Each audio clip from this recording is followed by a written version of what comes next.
Uma das grandes dores das nossas escolas é em relação às famílias e à participação dessas famílias no cotidiano escolar.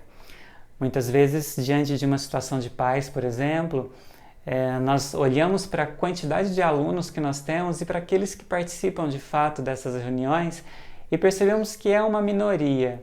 Então ficam aqueles questionamentos, muitas vezes a gente entra já num processo de julgamento, onde nós dizemos, mas esses pais não se importam com a vida dos filhos, não querem saber da escola, querem colocar para a escola todas as responsabilidades que também são deles.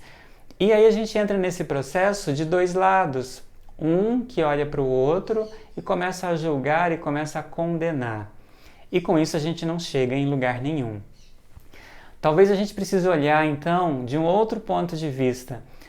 Quando nós olhamos para esses pais que faltam às reuniões e olhamos para os filhos deles, a gente pode se questionar o que nós queríamos dizer a esses pais aqui na reunião, o que nós queríamos provar para eles. E a gente não vai muito longe. Geralmente a gente quer apontar os erros dos filhos, nós queremos apontar os defeitos das crianças, o quanto eles estão ruins num processo de nota, de avaliação, de comportamento. Os pais já sabem isso, são filhos deles. Então eles não precisam que nós cheguemos até eles para dizer essas realidades. Como então ter esses pais junto conosco? Primeiro ponto é mudar a nossa postura interna, é olhar para os pais com respeito e perceber que eles não são rivais, que nós não precisamos provar nada para eles, que cada um está fazendo o seu melhor. E nesse ponto, talvez o melhor que esse pai possa fazer é permanecer distante, porque talvez ele não dê conta, talvez ele também não saiba o que fazer. O movimento da escola, nesse sentido, é um movimento de olhar com respeito para as famílias, de perceber que elas são nossas parceiras e que a gente precisa contar com essa parceria, não para apontar falhas, julgar e condenar.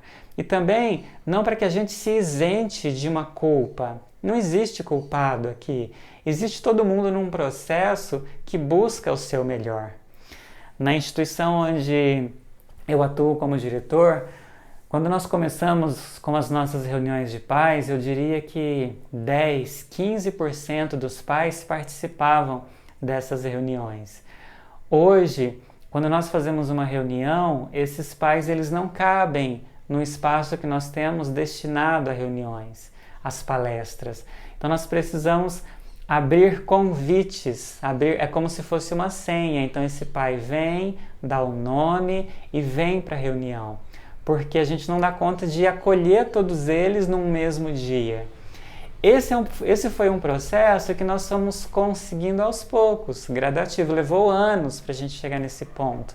Mas nesse movimento de muito respeito, de muita escuta, de muita abertura, de provar o quanto nós estamos aqui para olhar com amor e com carinho para as crianças, para os alunos, para servi-los, e não para provar que nós somos os detentores de conhecimento, aqueles que são maiores. Ninguém aqui é maior, todos somos iguais.